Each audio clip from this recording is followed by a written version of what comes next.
electronic voice phenomena, messages from beyond, or just wishful hearing.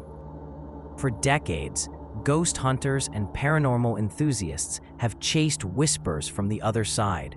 They seek proof, a connection, a voice breaking through the veil. Electronic voice phenomena, or EVP, promises just that: direct communication with the dead, captured on recording devices.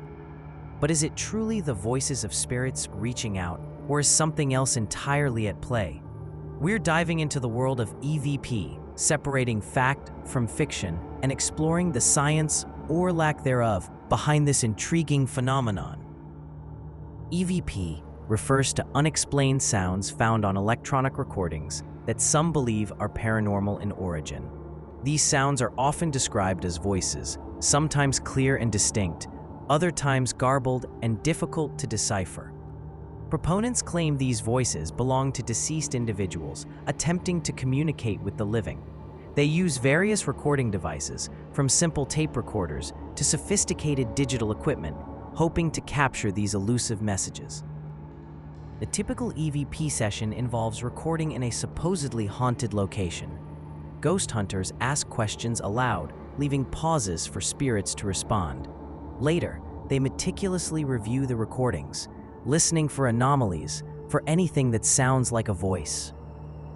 When a potential EVP is discovered, it's often amplified and filtered in an attempt to clarify the message. The interpretation of these messages, however, is where things get subjective. Here's where skepticism takes center stage. The human brain is wired to find patterns, even where none exist. This phenomenon, known as pareidolia, causes us to see faces in clouds or hear voices in static. Could EVP be simply a case of auditory pareidolia? Are we projecting meaning onto random noise, desperately seeking confirmation of our beliefs? The ambiguity of most EVP recordings certainly lends itself to this explanation. Scientific studies on EVP are scarce, and those that exist often suffer from methodological flaws. Controlled experiments are difficult to conduct, and the subjective nature of interpretation makes it nearly impossible to achieve objective results. A lack of verifiable evidence is a major red flag. If EVP were a genuine phenomenon, repeatable under controlled conditions, it would revolutionize our understanding of physics and consciousness. But it hasn't. Consider the power of suggestion. If you enter a supposedly haunted location armed with recording equipment and the expectation of hearing ghostly voices, you're far more likely to interpret ambiguous sounds as EVP. This confirmation bias can significantly influence the interpretation of recordings. We hear what we want to hear, reinforcing our pre-existing beliefs, regardless of the actual source of the sound. Beyond pareidolia and expectation bias, there are several mundane explanations for EVP. Radio interference, stray sounds from the environment, even internal noises from the recording equipment itself can all be mistaken for ghostly voices.